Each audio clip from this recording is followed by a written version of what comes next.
குடியரசு துணைத் தலைவர் வருகைக்காக இந்த சல்யூட்டிங் பேஸ் காத்து கொண்டிருக்கிறது. சம்பிரதாயபூர்வமாக குடியரசு துணைத் தலைவரையும் அவருடைய துணைவியாரையும் முதலில் பிரதமர் நரேந்திர மோடி வரவேற்பார்.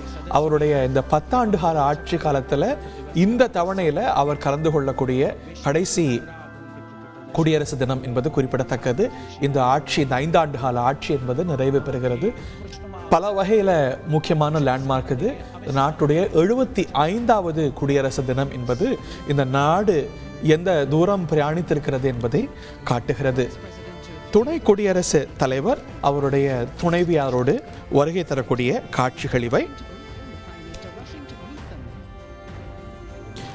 துணை குடியரசுத் தலைவர் ஜக்தீப் தன்கர் தன்னுடைய துணைவியார் சுதேஷ் தன்கரோடு வருகை தர சம்பிரதாயபூர்வமாக பிரதமர் நரேந்திர மோடி அவரை வரவேற்கக்கூடிய காட்சி.